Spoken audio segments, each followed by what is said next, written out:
I'm Mo Rocca, and I'm excited to announce Season 4 of my podcast, Mobituaries. I've got a whole new bunch of stories to share with you about the most fascinating people and things who are no longer with us. From famous figures who died on the very same day, to the things I wish would die, like buffets. All that and much more. Listen to Mobituaries with Mo Rocca wherever you get your podcasts.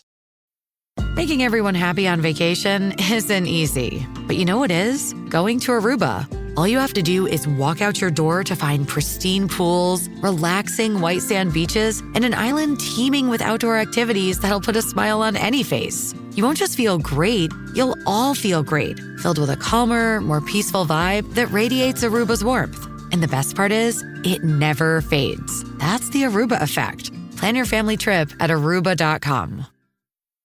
Hey everyone, you're listening to The Public Affair with me, Andrew G. I see someone different every episode, but do me a favor, keep it between us. Hey guys, what's going on? It's me, Andrew G, and welcome to another episode of The Public Affair. Thank you guys again so much for tuning in. I'm really excited to be having my next guest onto the show. It's somebody that I've been in his DMs for quite a while about, and the timing just had to be right, just like with all the other episodes, and we finally made this happen in 2024, to start 2024 off, so I'm really excited about that. Now, before we continue, I definitely want to use this opportunity to thank you guys again so much for all the love and support that you guys continue to show The Public Affair, even in my time off. I was so happy that everybody was still messaging me. They didn't forget about me, even though I took a whole month off. And of course to Rogue Media Network for everything you guys do for me and being patient in my time off. I truly appreciate it. We got Mike Hamilton producing this episode. Now, before we continue, I definitely want to use this opportunity to give a shout out to just some of our sponsors of this episode of The Public Affair. You're going to watch this is live. You ready? This episode is brought to us by David Santabañez, one of Linear Real Estate. He's the #1 sales agent in his office. He's going to help you buy a home or sell your property. Listen, make sure new year, new home, new you. All right. Make sure you get with the best to get into a brand new house. Work with David Santabañez. You don't know what you're doing. He's going to get you. He's going to take you from step by step and make sure you know exactly what's going on in every step of the process. To David Santabañez. Oh, y se habla español también. To David Santabañez, thank you so much for sponsoring this episode of The Public Affair. Of course, to Armstrong's Bayou Cafe with Anika Armstrong, serving the most authentic Cajun cuisine with a wide selection of signature crab cakes, pastas, seafood, and more. Listen, you guys already know that all the pastas are absolutely my favorite, of course, being the crabby seafood pasta. But listen, I recommend every single thing. The potatoes are good. Everything is so delicious. You guys can find her at Union Hall and Waco and at Union Grove in Woodway. Follow at Armstrong's Bayou Cafe Corporation on social media. To my girl, Anika Armstrong, keep doing your thing, girl. Keep your head up, and I love you so much. Thank you so much for sponsoring this episode of The Public Affair. Of course, to Manny Guerrero at Blue Star RV Services, a mobile RV tech who can fix all RVs, travel trailers, fifth wheels, toy haulers, food trucks, and so much more. His team is absolutely professional. They'll come to you so you don't gotta haul it nowhere, and they'll get the job done in the first try. They're really reputable. They deal with the warranty companies as well in case you're still under warranty. Pay them their small service fee, and they got you. Follow on Facebook, call their number on the screen. To Manny Guerrero at Blue Star RV Services, thank you so much for sponsoring this episode of The Public Affair. Of course, to Joseph Blancas with JB Auto Detailing, who provides mobile detailing for all of Waco and the surrounding area, promising 100% satisfaction guaranteed, leaving your vehicle looking brand spanking new and absolutely fresh. Pricing and such is at jbautodetailing.net. He has a number of different packages because sometimes those jobs can be a little bit expensive, but with the number of packages that he has, it can become affordable and you're still getting the best quality ever, right? Or listen, just call the number on the screen, tell him that I sent you, right? To JB Auto Detailing, thank you so much for sponsoring this episode of The Public Affair. Of course, to Tamborazo Estilo Rancho with Carlos Salazar. I love saying that, it just rolls off the tongue, providing live music for any event, birthday parties, quinces, weddings, divorce parties, whatever you got going on, they're going to come over there and make it super duper live. Get the party started with the best group in the area. Sure to get everybody off their feet and enjoy all the festivities.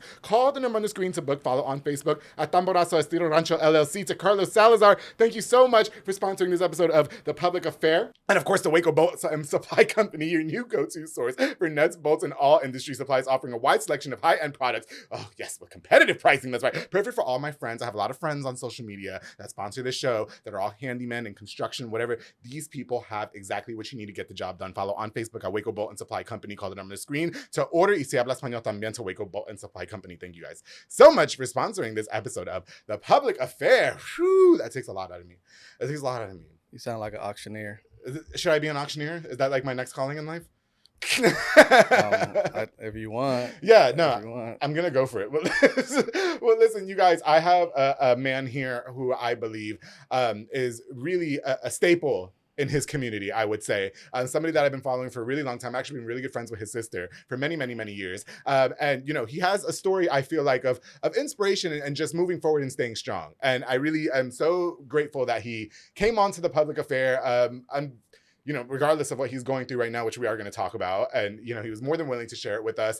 I am just elated. He is a Spanish teacher at Riker, as well as a girls soccer coach, which, you know, we're going to get to the soccer, right? Because soccer, for some reason, has become part of my life, too. And he's currently going through something that we will get into here shortly. But I'm very, very, very happy to welcome Octaviano Estrada Jr., or as a lot of people call him, Baby. And he said I can call him Baby on the public affair. Yes, he did. Before everybody starts thinking it's gay. Okay. It's not gay at all. It's not gay at all. It's not gay if you're friends. Yes, thank you. Thank you so much. But listen, thank you so much again for coming. I really no problem. appreciate it. Thank you for having me. How do you feel about being here, number one? I mean, I know that we talked about it for quite a while. I feel good. I'm comfortable with it. I've been in television before, so it's just, you know, it's like another day at the office. Do you miss TV? Do you miss that? I don't miss working 6-7 days a week. Right. I don't miss working holidays. Yeah. The money's good. The benefits were very, very good. But I mean, like, there's sometimes like money can't buy happiness. Not everything. Yes, there's a lot that goes behind the scenes in showbiz. For sure. Yeah. They just see us on camera. Like everybody thinks I'm rich. When did I become rich? Excuse me. Yeah. You know what I mean? Like, everybody thinks, oh, you got 3 awards, you're the #1 show in Waco, and you must have it all together. Excuse no. You're rich in happiness. Yeah, and happiness, I will say. Yeah. No, there's a lot. Yeah, there's a lot. Like there's a lot of cuts, pans. Like, hey, time. You're on the time limit, time crunch, and you got to call a shot. Okay, pan this way, pan that way. Pan to the tight, to the wide. There's a lot. There's a lot. Last minute. Yeah. There's for sure. Yeah. But no, listen, again, I really appreciate you coming in. Thank you for having me. Yeah, no, you know, I want to tell the story. I told you I was going to tell you the story. But when we first met you guys in your house in South Waco, I went to go see your sister and somebody else, and I thought I was picking your sister and the other person up. And it was just the other person. Yeah. And I walk up to Baby's house, and Baby walks out of the house like he's going to fight me, which you should, because I was a stranger. Yeah. I thought you knew I was coming. Did nobody say that I was on my way? there was not a mention of an extra guest. I'm just like walking up, and you're like, yeah, and I was like, hi. But then the gag is too, because it was on Christmas. It was on Christmas. It was on Christmas, and so when I picked the person up to go back to their house, your house was way more fun. Yeah. And the whole time I was like, we should have stood at Baby's house because he had booze. He had food that was ready to eat. Yes. No shade to the other house. I'm just saying, like, hey, I'm punctual. What can I say? Yeah, no, it was. I wanted people to have a good time. It was Christmas. on point. I was like, I should have went back to that guy Baby's house. Yeah. And so I would love to come back to your house. In different circumstances. Okay. If that's okay. Sure, It's a party. It's a party. Yeah, you know. Whatever, man. You're the one who had the cool party. Anyway, listen. For baby Jesus, man. Yeah. I didn't say I was going to go over there and do anything inappropriate. I said I was going to go over there and we were going to enjoy Christmas. All right. You had tamales and rice and stuff like that. Like, I did. I had tamales, beans. I had. And you had coquito too. I had coquito. I was like, when did Baby become Puerto Rican? I mean, yeah, tú sabes. Oh, there we go. No, I had one of my students. They're Puerto Rican, and I see. Her mom made a bunch of coquitos, so she gave me some. Okay. Yeah, that's very appropriate, right? Yeah, for sure. A student to give an adult some alcohol. Yeah. Shoo. I said I was gonna be nice. Okay, so I have to be nice. Yes. Okay. So you know what? No, can we talk a little bit about? So for anybody that is wondering, you know, who you are, which I think a lot of people in town know who you are. Can you just introduce yourself to us and tell us a little bit about your life growing up? My name is Octaviano Estrada Jr.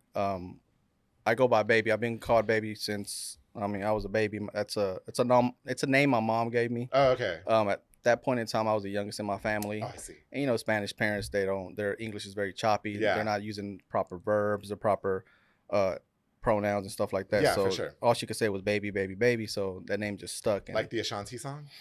Like the Ashanti song, yeah. Like the TLC song, the Lil Bow Wow song. Yeah, there you go. Of course. I bet you got that a lot growing up. Yeah. I was embarrassed of it for a long time. Yeah, I didn't want to be called Baby. And then like after a while it just stuck. It was like my nieces, my nephews, they all call me Theo Baby. Yeah. And those that are close to me, they like it's weird in a non-professional setting for people to call me Octaviano. Okay. Because I just was never used to it. That's my dad's name. Right. Also, so but baby was just a more common one, and that's what I use. And Yeah. like my students have found out slowly that that's what they call me. So okay, yeah, that's what I'm saying. I didn't want to be on the show just calling you baby, and then No, all the it's guys fine. like, yo, why are you calling that guy baby? Because that's his name. yeah, that's typically what I go by. Yeah, Yes, definitely. It's baby, and that's just. I mean, it just became a norm for me. And Yes. that, like when I introduce myself, a lot of times if it's not in a professional setting, Sure, it'll be sure. like, "Hey, how you doing? My name's Baby." I got you. So you're Yeah. younger than Angel. Yeah, she's my older And sister. shout out to Angel Tremia, who I love. Yeah, she's my sister. A very Love good her. friend. Yeah. Yes. And so, what was like life in your household growing? I mean, because you guys are from South Waco. Correct? Yeah, so we're from South Waco. Yeah. We our neighbors were South Terrace. So growing up, you know, Mhm. I had a lot of black friends, and that black culture sort of Yeah. really was a big influence. Okay. Now you see it like worldwide, right? Now Yes. you see black culture just everywhere. And For sure. when I was young, like that's just all we knew. You know, we were we're just influenced a lot in the household. We spoke a lot of Spanish. Yeah. You know, my parents were from Mexico. So it was 7 of us, actually, believe it Yeesh. or not, in a 2-bedroom house. Oh my goodness. Yeah. Were tensions high at the time? No, man, we were kids. We didn't know any better. You know, Oh, okay. we didn't know that we were living, you know, we're poor, so to speak. You know, Sure, we had sure. we always had food, we always had clothes on our back, and you know, we didn't know the struggle. We didn't understand it because we were young. Right. You know, I'm 4 or 5 years old, and Yeah. you just don't see it. You don't until you grow older. Then you look back on it, then you Yeah. appreciate those Makes you small moments. appreciate it. Yeah, Yeah. Okay, got you. for sure. And I mean, it was I loved it. Like all my friends, I'm still friends with. All the friends I Yeah. grew up with. Oh, that's good. Some of them are no longer here. You know, Okay. rest in peace to them. But I loved it. Like I wouldn't change anything about it. I don't want to leave my neighborhood. I don't want to Right. leave my people. I've never been one of those type of persons or people that says, you know what, let me get some money and leave. Okay, got you. No, I always wanted to You just like your South Waco. I wanted to help my people. Oh, I see. Yeah. Yeah. You're very involved in the community, and you aspire to be very involved in the Yeah. community. Yeah. Yeah, I did. So when I moved from that South Waco, where Mhm. I bought my house out at now, which is on the other side of 35, Yeah. me and Is that the house where you almost beat me up? That's Yeah, it? that's Okay, the so house you almost almost- beat me up. that's Okay. the house I almost shot you at. Yeah. This I'm- close, Andrew. This I'm not close. gonna lie. I was scared. I was like, "Yo, did nobody fucking tell him that I'm on my way?" Like, And then I was still working on my house, like the construction's going on. It was a little rough around the edges. Yeah, Yes, it you was. could tell. Yes. Yeah. But Well, I gutted it. Like I gutted it completely. But you know, and then you didn't shoot me, but then you were very welcoming. So just to provide more Yeah, context to the listeners and the Yeah. viewers, he did. He was very welcoming after he found out who I was. Yeah, I offered you Yes. tamales, coquitos, stuff like yes, that. and then Yeah. the whole time I wish I was back there, but anyway. So me and a couple of gentlemen, Yeah. Armando Arvizu, who, if you don't know who he is, his dad actually sued the school district for to desegregate. Oh, okay.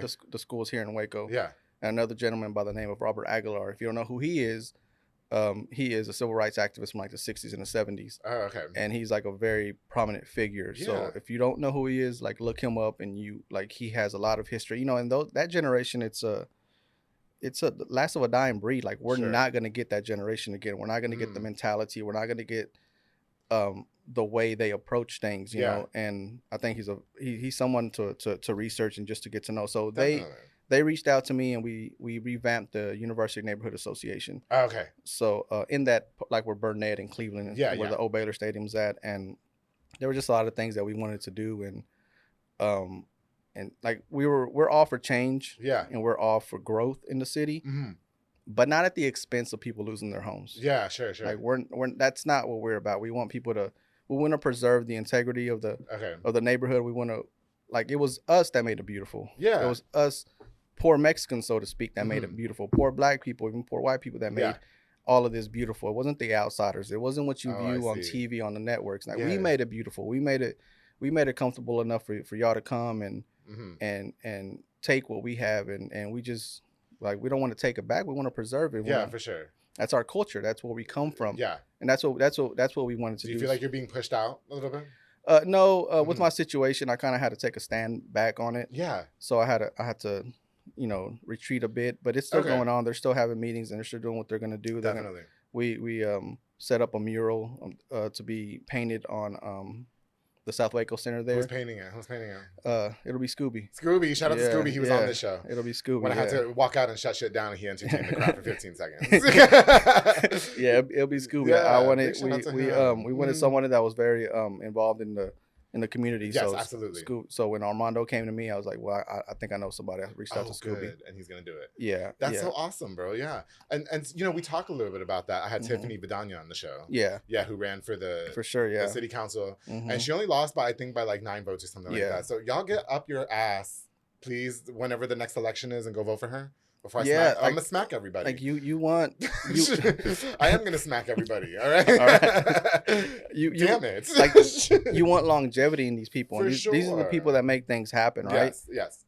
So someone like that's young and that's aspiring and is willing to do all the legwork, like, and go out and walk and knock on these doors and talk to people. Like, you have to appreciate that, right? Yes, definitely. Like, Tiffany's a good. She's a very, very kind person, and she just wants the best. Shout outs to her. Yeah, for sure. She works her ass off, unbeknownst to everything. She does, man. Yes. She does. But okay, so you're also a Spanish teacher. Yeah. And you're a soccer coach. Okay, so I'm sure being a teacher. How do you feel about being a teacher in 2023, 2024? Do you think it's different than when we were growing up? Oh, for sure. The kids, right? The culture is different. The culture is very, very different. It's not like us. Like, they have a lot of resources in the palm of their hand, right? And where we had to go to a library and look it up, or we just didn't have it and we had to go without. Yeah. No, the culture is completely different. The mindset is completely different. That's not to say that it's bad. Yeah. Because they're very, very smart kids. Okay. Like, they're very, very intelligent. Yeah. It's just done in a different way, in a different manner. We're very hands-on because we had to be. Right. They're more technologically savvy. Like, all the answers are in the palm of their hands. For sure. We did not have that. You had to walk your ass to the library. Remember, what was those things where you had to look them up in the Dewey Decimal System? Oh my God. Now they don't even know. They don't even know what a Dewey Decimal System is. No, they don't. They don't know anything about that. They can just go online, look up the book on Amazon, and or even find a PDF. Like, that's it. But it's not a bad thing. I think we just have to instill some of our values in them, because we're more appreciative. And I want to ask you that too, because I've had teachers on this show before, and I wonder if for somebody like you, do you think that there's a lot of hindrance when it comes to installing the values that you want to the kids, or is there anything that blocks you as a teacher? Maybe within the school board or anything per se? No, I'm very fortunate that, and keep in mind, I work for a private school. I work for a Catholic private school. Yes. But I'm very fortunate that they're very understanding, and they don't let me do whatever I want, but they trust me. Oh, I see. And I have a very good relationship with the kids. Like, every kid in the high school I can name. You look like the cool teacher. You look like the teacher where I can use my cell phone in class. Sometimes they treat me like a student. Yeah, no, that's what I'm saying. He looks like the teacher where I can make a call in class and you won't care. That I do care about, because I can't get in trouble. Okay. But I do let them. You look like I straight up be like, hold on, teacher. No, I get mad. Yeah. I get mad when they answer the phone. I get mad. I'm like, nah, man, you can't do that. Okay. Like, ask to go to the restroom. Yeah. Like, you can fight in class, but you cannot make calls in class. Yeah. You let them duke it out in class too, don't you? Like, if they have it. Oh no, but Striker, they don't have no issues with each other. They pray and then we just pray about it. Yeah, but speaking on that though, because so you coach soccer too, but it's at Riker, right? Yeah. Okay, so I've been heavily involved in the soccer. I sponsor the Soco soccer teams, coach. Okay. Shout out to Coach Mara Maldonado. Yeah. And I have seen, like, that realm of soccer is like, it's a whole different. Yeah, does that exist in Riker too? Like, people don't know how to act and stuff like that, and the parents and all that. Is it for real? They don't get in prayer circles and pray about it? Like, they fight? Nah, man. No, yeah, tell me, please. I would love to know your experience as a coach. You got parents yelling from the stands. You got... No. Yeah. Heck yeah. Even at football games, really? Basketball games are very, very intense at Riker. Is that right? Yeah, but so soccer just... you have those fans. You have those people that have generations that have played soccer all their life, and they're very, very... very, very, like, just aggressive. Like, you hear them from the stands yelling in Spanish. Nobody understands them. Yeah. I'm the only one. Like, I'm the only one. How long have you been coaching, baby? 2 full years. Okay. Yeah, 2 full years. So what are some of the tactics that you use as a coach to keep your team, within, showing good sportsmanship and, working together as a unity and being humbled? So keep in mind, like, I never played soccer growing up. Right. I'm from the hood. Okay. Like, we were basketball, football, and I boxed my whole life. Oh, good. So soccer was something new. I knew how to condition. I knew the position, stuff like that. So one thing that I try to sort of promote is, like, look, I'm learning, you're learning, because I don't have real soccer players. Yeah. Like, I don't have the girls that play select, or I have one girl that plays club, Yeah. And she's like got like 13 offers right now. Is she your secret weapon in the games? Yeah, she's like a player coach, man. Yeah, like yeah. Annie Texera, like she's phenomenal, man. She's gonna be a great coach one day, and That's good. and so she helps a lot. But as far as like the tactics that I use, like no man left behind, and like you see a girl coming across that finish line, because when we run a mile, like if she's by herself, like go catch up to her. Oh, really? Cross that finish line with her. Help each other out. Don't be mad. Like no one's better, no one's bigger than the team. Yeah. You know, and that's why I really try to instill that. And at the same time, it's like I'm learning, you're learning. Yeah. Because I inherited the team from Ronnie Duron. Like he planted a very, very healthy seed. And if you don't know who Ronnie Duron is, his family owns Freddy's Glass. Oh, okay. So he kept that program alive. Yeah. And he did it for free. Oh, okay. So when it was time for him to step away, like, you know, he talked to me and I took it over, and the athletic director at that time was Billy Overshone, and if you don't know who Billy Overshone is, man, he was a TCU running back. I have to say, I don't know any of the people that you're naming. Very good people, man. Yeah, very good I'm people. sure they are. I hope they know who I am. Yeah. Well, don't know now. Okay. Don't know. I hope they knew who I was beforehand, baby. Okay. Otherwise, I'm canceling the show. They did. Okay. No, they did. I'm 100% sure. So, man, they trusted me, and they knew that I had a good relationship with the kids Definitely. and the girls. So that's how we came to be. And now the program's growing. It's got more attention. Yeah. Do you have any plans to maybe coach outside of the high school setting? Or? No. Okay. I don't. I don't have. It's tough. It's hard It's because tough. you got to understand. Like sometimes we have strength and conditioning at 6, and then we don't finish practice at 6 in the morning. Yeah. Then we don't finish practice till 6 o'clock at night. Oh. And then I'm there from 6 in the morning to 6 at night. Oh, yeah. And so it makes it hard. It's very draining for me. Draining, yeah. And there's a lot that goes behind it. I always tell people, you know, as a head coach, your job is probably 90% administrative and 10% coaching. Because you have to plan, you have to coordinate, you have to make sure you have teams, make sure you have, like this year, the biggest challenge was uniforms. Yeah. Uniforms, like you have to comply with a certain standard, and that was hard. Like, how do you get the money? Okay. And how do you get the funds? Like, how do you? Yeah, believe me. Yeah. I love sponsoring. Don't get me wrong. Yeah, see, but you'd be hitting me with them prices sometimes. I'm like, oof. Hey, that shit. We're gonna make it happen. Ask them if they take Klarna.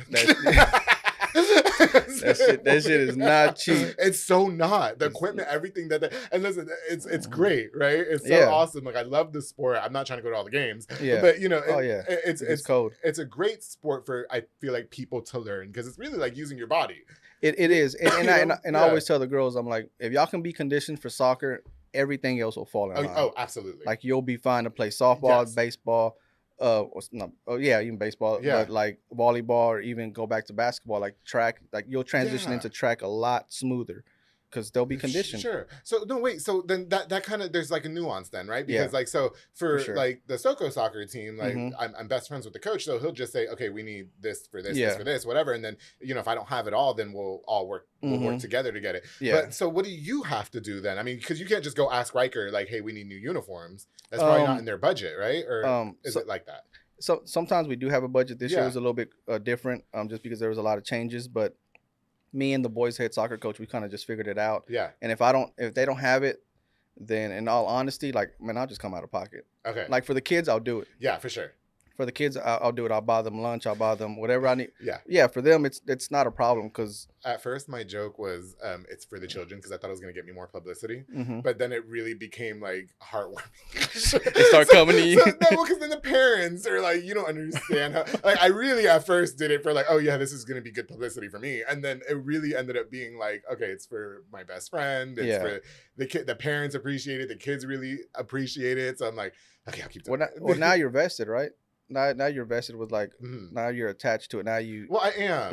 The reward is there, right? It's very rewarding. It's a rewarding feeling. It's what it is. I mean, I don't obviously I'm not getting paid for it, but it's cool to you put yourself in the perspective of like we grew up with nothing. Yes. And then we're able to give back. Yes. Right? And then you're able to, like, me personally, I'm able to give back to somebody that means a lot to me, and this means a lot to them. And so it's just like, oh, this is really cool. You know what I mean? And then, you know, when the dads and the moms come up to me and they're just like, you don't understand how much we appreciate that. I'm like, oh, no, they do. They do. And now I know why. They do. Because it costs. Yeah. If they don't have to come out of pocket, then they very much appreciate it. I wouldn't trade it for anything. But for the kids, like I do it. For the kids, okay, gotcha. For the kids, I do it. For them, it's I don't know. I think but on a teacher salary, like, because you guys are so underpaid, like it's ridiculous. Yeah, I mean, I figure it out. Okay, gotcha. I'll figure it out. I'll figure it out. I got other stuff that I do. Oh, sure. As well, but I'll figure it out. And it's just people think, oh, it's a private school. Oh, the kids have money, this and that. But I don't. But they don't. Not all of them are financially or economically stable like that. They're I'm not saying they're struggling to pay the tuition, but you know, it's difficult. It's life, yeah. Yeah, life be life. It's yeah, for sure. It's a bill, and you know, I understand. So if I can make an impact in some sort of way, then let me do it. Like, let me do it my way. That's great. Yeah, it's so great, and it's like you said too. It is a rewarding feeling. It is a rewarding feeling. It taught me how to be, for lack of a better term, charitable. Yeah. Like before, I was very selfish. Like, no, wait, this is all my fucking money. You can go. Yeah. But now it's like, oh, I like doing this. Like when I'm being asked, hey, can you buy soccer balls, agility poles, whatever the fuck they're called. You know what I mean? Yeah. Like, yeah, I'll do it. Like, crying and shit. Yeah. I mean, no. I'm not crying. I was gonna spend these $15 on some Chick-fil-A. I was gonna say, what's $15? Nothing, not a damn thing. Not for soccer. Nothing is no $15. No, it's expensive. A soccer ball maybe on sale.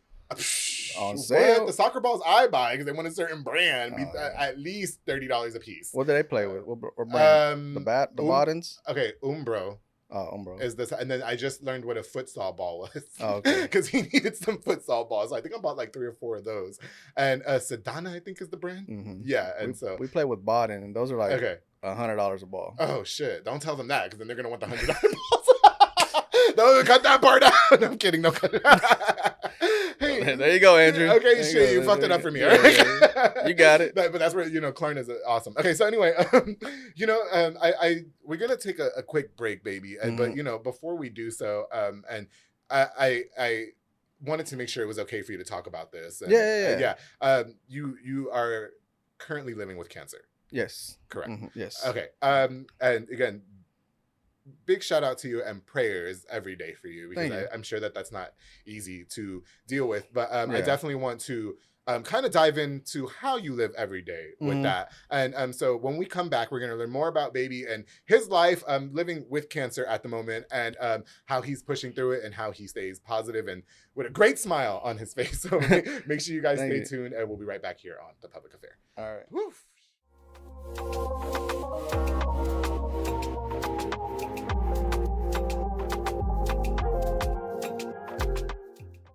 Hey guys, I hope you're enjoying this exciting and heartfelt episode of The Public Affair. My very special guest, just Baby. His name is Baby.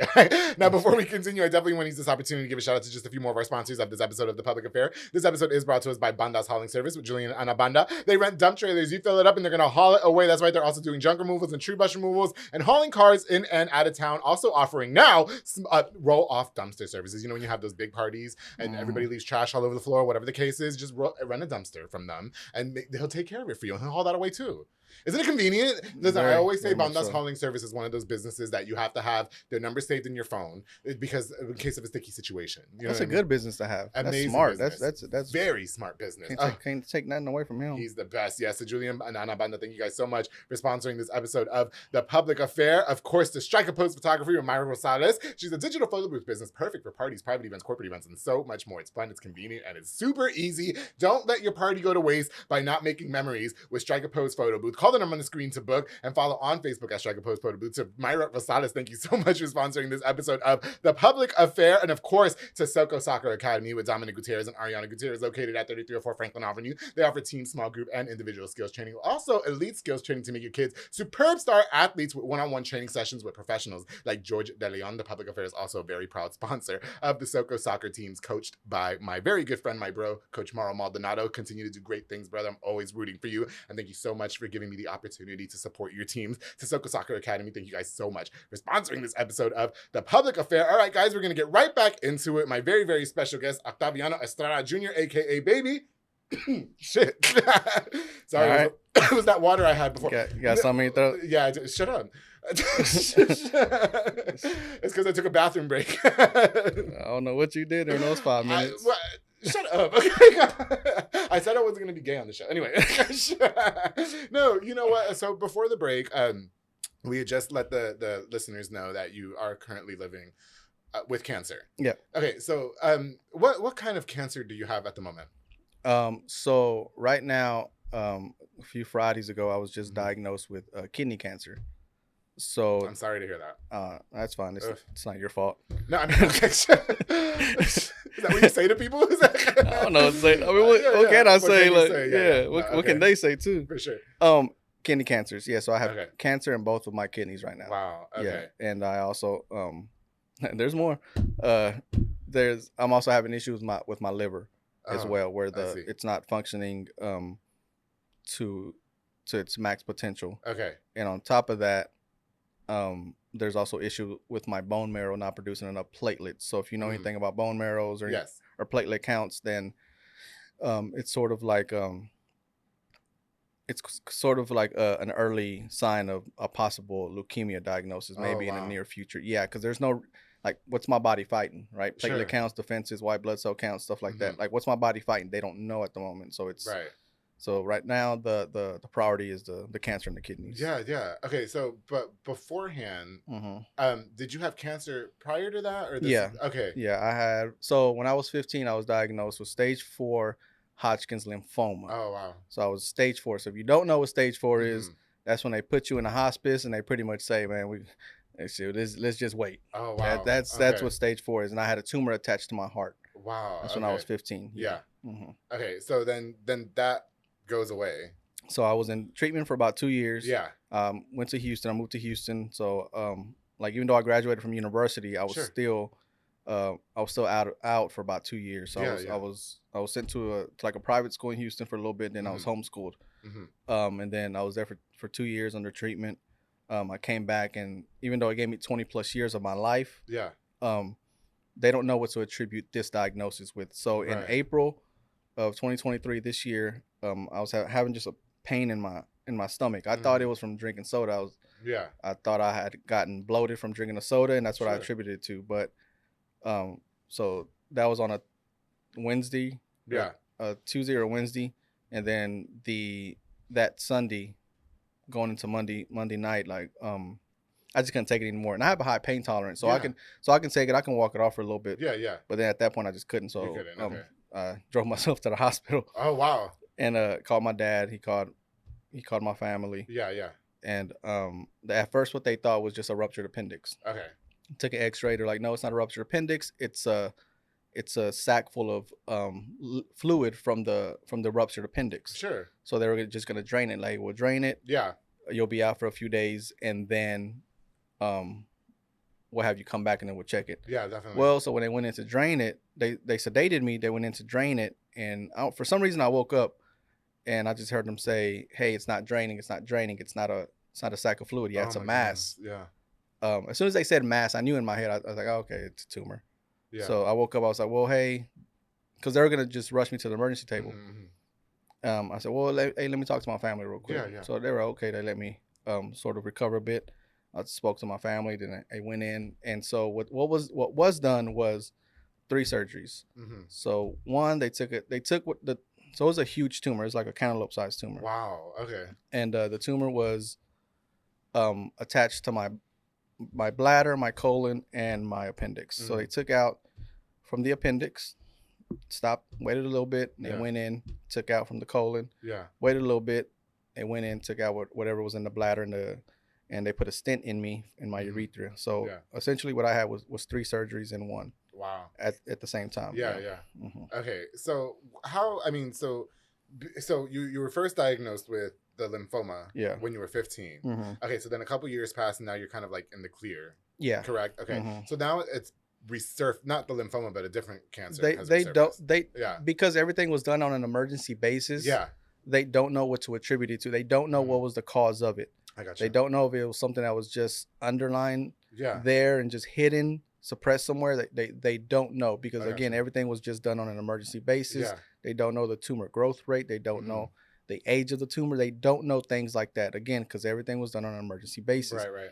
And life happens, right? That's just something that happens, and you just have to learn to deal with it and adapt to it. How old are you right now? I'm 39. I turned 39 in October. So I mean, you're close. I'm 32. Yeah. And so then just a few Fridays ago, I mean, what goes in your mind? What goes on in your mind once they tell you this? I mean, how do you react to something like that? I take it very well. I think just having dealt with death at such an early age, or either just a death scare, you sort of you don't have this immunity to it, but it's like, oh, it's nothing new. Oh, here we go again. Oh, wow. So that's how you sort of go about it. And like, I was just talking to my cousin Jorge the other day, and I was just explaining to him everything, and I said, you know what though, man? I said, so this goes along with your question, right? Sure. So I said, you know what though, like, I'm gonna remain positive and I'm gonna remain happy. One thing that no one or nothing is gonna take away is going to be my joy. Like, God forbid something happened to me in the near future, but the inevitable is the inevitable. Like, we all come and we all go, but at least people are gonna remember, hey, he was always smiling, he was always joyful, he was always happy. Sure. Like, that's one thing that no one or nothing is gonna take away, is my joy. Yeah. Like, I know where I'm at, I know the consequences, I know the repercussions, and I know the inevitable is gonna come one day, but at least my joy will remain, not just within me, but in others. Are some days harder than others to tell yourself that? Yeah. Okay. Because people don't see, right? Perception is very deceiving. Like, I look okay. I look okay. I look fine. I look healthy. Okay, that's one part of it. That's fine. But internally, there's things that are out of my control that I don't have a say in. Okay. Like, it's not that I can't take a medicine. I can't take a pill to make me feel better. I can't take I don't have a prescription to make me have more energy. Sure. Like, that's just something that it's either going to come over time, or I'm never going to get back, or I just have to work at. And I do, and I try, but like, my body isn't the same. My body doesn't work the same. I wake up and it's very, very hard certain days. Like, my body is, without doing anything, I wake up and my body's pretty sore. It's really hard. When it's cold outside and the wind hits my chest, like, I have to go inside real quickly. And I have to watch when I go out in crowds. So on top of the cancer, they also diagnosed me with depression and anxiety. So I have what they call heart palpitations. Yes. So when I have those, it's just my heart racing, right? Boom, boom, boom, boom, boom, boom, boom. And I have to sit down, have to calm down. And once that's over with, like, I'm out. Like, I'm drained, I'm sleepy. And like, my kids, my students, they don't see that. They just see, oh, Mr. Estrada he's normal. But when I get home, then that's the reality. That's when reality hits. Yeah. That's when I have to gather myself and recover and just sort of figure things out. And because it's really hard right now that I'm off for the Christmas break. I'm taking 2-3 naps out of the day. Wow, really? Doing nothing. Like, I don't have trouble sleeping at night. Yeah. Again, that's the things that people don't see. Right. And even though, like, my cousin's birthday just passed, and I'm with my cousins and we're doing stuff, it's very, very difficult. But I'm doing it because I know that there's gonna come a point in time where I'm not going to be able to do those things. Right. Like, I'm gonna have to sort of not isolate myself, but quarantine myself. Okay.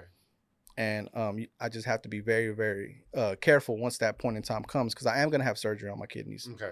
I'm gonna have surgery on one of my kidneys to remove whatever cancer they can, and then they're also gonna extract, remove part of my kidney. Right. So that's a very big deal, because that's a vital organ. Sure. Yes. And again, people won't see that because they're not gonna be with me every day. Like, I don't know how my body's gonna react. I don't know how the recovery process is going to be. Right. Like, we don't know that until it actually happens. And you're living by yourself right now, too, right? Yeah. Yeah. Okay. Yeah. My family comes and goes. Yeah. Yeah, sure. Like, they're very supportive. My friends, even my students, like, their families, they've been, they've been wonderful. The teachers, everyone, like the Darlings, the Fusiliers, the Moraleses at school, the Texeras, like, those families have been, like, very, very wonderful to me. Sure. And And baby, while you take this approach, which I think is very commendable, because I don't know that you take this positive approach in life every day when you wake up, right? And you just kind of,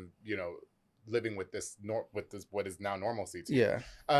What about the people around you and how it affects them? Does that kind of detriment what you're trying to do sometimes? It does, because sometimes they take it harder than I take it. Right. And I have to remind them, y'all can't take it worse than I take it. Like, y'all,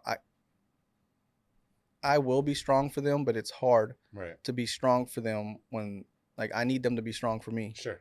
Right? It's like a domino effect. You're strong for me, I'll be strong for myself. Right. So it does affect them, because, and I remember one of my students, her name is Brinley. She came in to visit me in the hospital. When she came in, and she came in with some other friends. Yeah. She looked at me. I said, Mija, why are you crying? She said, because we're so used to you being there for us, and now we have to be there for you. So now it's the reverse, right? Now it's the people are having to ask me, like, hey, what do you need? Like, how are you feeling? And it's a little different, but I mean, that's what happens. That's what unfortunately for us in life, that's what happens, right? We come and we go, and sometimes we're not at our best, and we just need people there to help us. And but you just have to be strong. Yeah. You make it sound easier said than done. I mean, I'm sure. I mean, like, so with the unknown around you, though, you know what I mean? Because, like, anything can happen between now and the surgery, right? Yeah. And so, again, it bears the question, like I asked earlier. I mean, to anybody that's going through it now, you know what I mean, that might be watching this program, how do you encourage them to just remain positive through all of it? You lead with faith. Okay. You lead with faith. You start with faith, and the rest will follow. Sure. Like, you will be strong, you will be hopeful, you will be positive, and those around you will too. You lead with faith. You must lead with faith. That's what I tell people. But me going through it at such a young age, my mother passing away from cancer, as well, having it twice also in such a short period of time, your perception of death changes, right? Your approach to death changes. It doesn't become something that you're scared of. It's something that you prepare yourself for, because that's the inevitable. That's what we're here for. And as long as you have faith, like, you're gonna be okay. I don't know how to explain it. I don't know how to tell people, like, it's gonna be okay, because that's what you hear all the time, right? Hey, you're gonna be okay. You're gonna be okay. Yeah. And sometimes you get tired of hearing it. Sure. But I can't tell people how to approach life or how to live life. Like, you have to figure that out on your own. Right. I just so happen to have gone through these experiences at such a young age where my perception of things change and my approach to things change. This gave me 20 plus years of my life, and now maybe I'm experiencing the side effects from all the medication. I don't know. Right. But in the end, again, no one's going to take my joy. Like, I'm going to be with my cousins. I'm going to be with my students. I'm going to be with my family, and I'm going to do what I want in a safe manner. Absolutely. And like, I got friends that really are very supportive. Like, they'll text me, hey, how you feeling? Hey, let me get you out of the house. Yeah. Because they know I go home and I go from work to the house. Yes. Like, they know that, and sometimes they just want to get me out of the house, and sometimes I don't want to. Sometimes I don't have the energy. Yeah, for sure. Some days are harder than others, but I'm very, very grateful that I've had those friends that are very, very attentive to me. That's good. Yeah. Yeah, it makes you realize who's there for you when the times are tough. For sure. Even a small thing, like just a text, even if it takes me a day to respond, to reply, they're still there. I know they're there. Do you ever, like, because you don't strike me as the type of person, and a lot of people, there's a like a nuance, like, they think that you only get cancer when you make poor decisions in life, or it's attributed to smoking a lot or drinking heavily, and you didn't strike me as that type of person. Do you ever question why this happened to you? No, I like, one day someone asked me, and this goes to answer your question. Yeah, sure. Like, what do you pray for? Like, you pray for a miracle? I'm like, yeah, I pray for a miracle. They're like, well, what kind of miracle? I'm like, it's not the miracle y'all think. Like, I'm not asking for God to come down and say, boom, you're cured. Okay. My miracle will be, let this impact others in a positive way. Sure. Let this bring hope to others. Like, I don't want to be selfish. Like, if my time has come, then so be it. Like, I've made my peace. I'm fine with that. And that's what I tell my family too. But I pray for a miracle that's going to be impactful to others, and for others to have knowledge, and for others to have the wisdom, and the strength to deal with things like this. And if I'm that person, then use me. Yeah. And I'm okay with that. You really like set the tone for just like how much we maybe don't appreciate life for now. I mean, we all go through these things and we think that, oh, this is so shitty, and we really don't realize how short life is. It is. It is. And you know what you're going through, bro, it's got to be, I don't know how I would be able to wake up every day. Do you know what I mean? Yeah. And be like you. You know what I mean? And so, I mean, just hats off to you. Like, so going forward, I mean, we do have scheduled surgeries. Yeah. Okay. And so do you think that this will be, this will kind of lead more in a positive direction in terms of like, not a cure, but maybe getting better? Or is it just kind of up in the air at the moment? I don't know. I don't know. I don't know how to answer. Is it going to be positive? Because I think positivity can be taken in different ways. Like maybe it'll be positive for someone else and not me, right? Okay. Maybe it'll affect me in a worse way than it will someone else seeing and saying, "Oh, well, let me take better care of myself. Sure. Let me stop doing this." Yeah. Do you still plan for the future? Like, do you want a family and kids and stuff? Or? Yeah, I do. Yeah. I do. I don't. That doesn't stop my thinking process and stuff like that. But I do have to. I do have to focus on the now in order to have that future. Sure. Right? Like now I'm here. Well, if I want to be there, then how do I take those steps? How do I get there? Sure. So it's not necessarily that you're living life every day like it's your last. You're still in a way I am, but in a way I'm not. Like it's not gonna hinder me living every day. It's not going to hinder my process. It's not going to hinder me moving forward. It's not going to slow me down. Maybe it will physically at one point, but right now I'm not. Again, I just want to be happy. Yeah, for sure. That's it. I just want to be happy, and it goes to show that you control your happiness. For sure. And this goes for everybody. You know what I mean? Like this disease didn't break you. You know what I mean? And it didn't, and it's not. Like it's not. This is a part of my life now.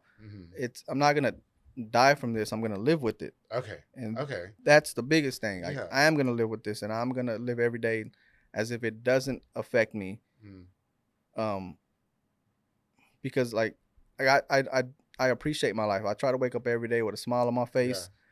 And I know I like nice things, nice shoes, nice clothes and stuff like that. That doesn't mean I don't appreciate my life, but it means that I do appreciate my life because while I'm here, like I can't take none of this with me. Gotcha. And if anybody tells me different, well, look, I'm there. I'm almost there. Yeah. Like I'm closer to the inevitable than you are. Right. So my perception has changed. My approach to things have changed, and the way I think about it has changed. And I mean, it's not easy. It's definitely not easy, but it's not impossible. Gotcha. It's not impossible. Everything has a solution. Yeah, definitely. Well, sheesh, man. I mean, listen, all I can do now is I pray for you. Yeah. You know what I mean? And I think it's so commendable that you came on the show to talk about that. Yeah. And I'm praying that everything goes good for you. Do you know what I mean? Thank you. And you know what I really like too? And I hope that when we watch this episode back and, you know, it'll live forever. Right. And so for sure. And we just like really watch you stay so positive through this really tough time in your life, and other people will be inspired to do so as well, no matter what they're going through, whether they have cancer, whether it's a financial issue, you know what I mean? Just stuff like that. So I think that you, man, you know, we talked earlier about how you wanted to see change in your community and represent something positive. I think that you do that now. I hope so. I hope so. I'd rather let others judge me or make that call. I don't want to say it myself. I think that's very selfish, but I think if others can say it, then I think the facts lie. And I just want to make an impact on my community. I don't want to be in the spotlight. I don't want to be famous. I don't want to be a cajillionaire. I want to just make that impact and sit back and work behind the scenes and make stuff happen. That's what I want. I don't care for people to know who I am, know my name. I don't care for that. I just want to see the changes. I want to see the positive changes. And man. You know, when it comes to the whole cancer thing, like, man, people just take care of yourself. Get genetic testing. Genetic testing is the one thing I would promote. Genetic testing. Okay. Like that would be the one thing to go and get tested for, because that will tell you a lot. It will tell you what you're prone to, what the possibilities. Yeah. And that is a test that, man, that works wonders. And I really do encourage people to do that. Got you. And a lot of us don't go get checked out either. No, people are scared. Yeah. I'll tell you what, I'm one of those people. I do not go get checked, and maybe I should. And people are scared. A blood test will cost you like $100. Right. But it's and everyone has cancer cells. Yeah, sure. Everyone has cancer cells, but once that abnormality begins to happen, you won't know unless you go get your blood checked. Right. And there's a lot of things you can do. I don't think people need to be scared. Just be better prepared, and especially in this day and age where insurance is so high. Like, man, just go get checked. Yeah, just, for sure. Just take care of yourself. Eat better. Eat better. I'm grateful that my mom ate really healthy. She was diabetic her whole life. Yeah. And she just instilled that in me. Like, I eat a lot of vegetables. Yeah. I know how to cook the food she cooks with little to no grease, and it's very tasteful, very flavorful. Yeah. So I was very grateful that she instilled all that in me. That's good. That's sort of just how the approach, because she could do it. Man, and my mom was a tough woman. Yeah, definitely. And it's a beautiful thing when you witness strength like that for so many years, and then you realize, like, wow, she instilled this in me. Yeah. Without saying, here you go, here's your strength. Right, she did it. It just kind of adapted to you. Yeah. Sheesh, man. Well, look, bro. Unfortunately, we are running out of time. Is there anything that you can leave us with what you're going through, or what's to happen in the future with you, and any messages or that you want to give to anybody or anything like that? Any shout outs? I got any soccer teams that need sponsorship? Just holler at Andrew. He's got a lot of money. Softball, basketball. How you gonna do that? Softball, basketball. Y'all holler at Andrew. I have enough money to sponsor one team right now. I told you, soccer team. Shout out to them. No, man. I'm just, bro. you fucked up for that one. Y'all give him a call. Anyway, I saw that black card somewhere. What black card? You better shut up. No, man. To shout out just my Sanchez family, Jorge Sanchez. He owns Brazos Air Conditioning. Man, they've been Israel Sanchez. You had him on here. Oh yes, absolutely. My cousin Jose Luis Sanchez, Ricky Sanchez, David Sanchez. Man, just the whole Sanchez Cordero family. My Ibanez family. My dad, my sister, my brother. Yeah. Just everybody that's been there for me. Everyone at Bishop Louis Riker, the whole community. Orlando Locke at Off the Top, man. Matt Ordonis, you've had him on here. Love Matt.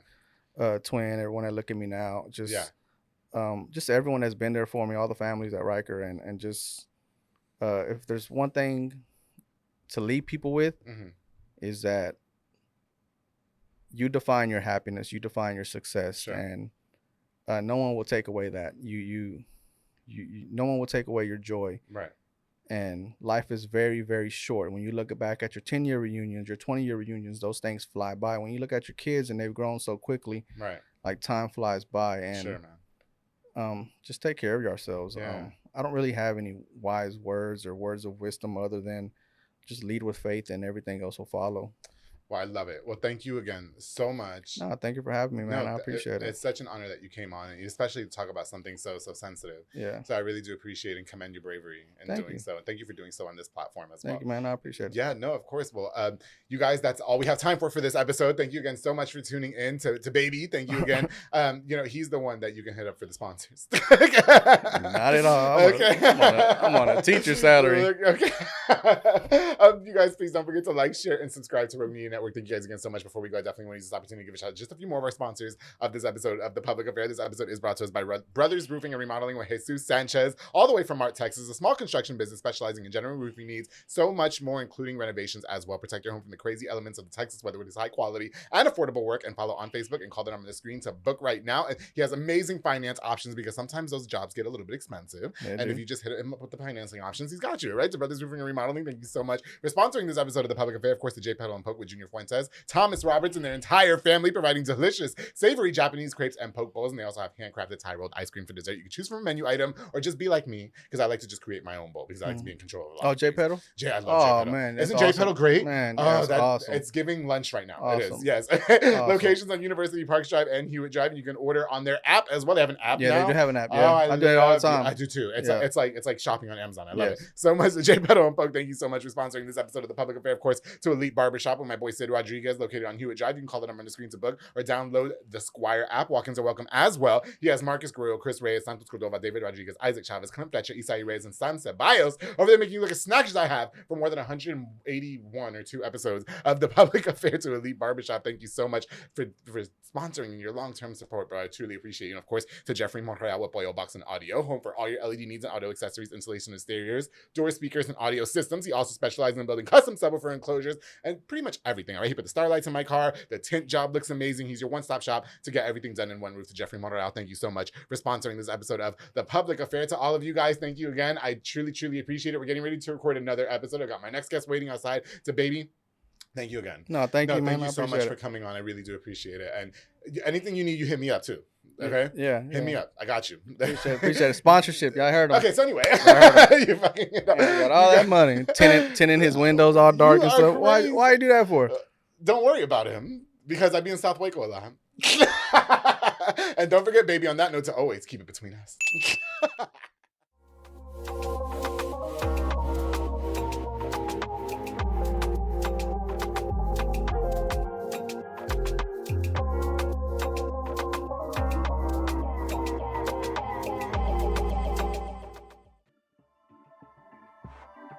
This has been a Rogue Media Network production.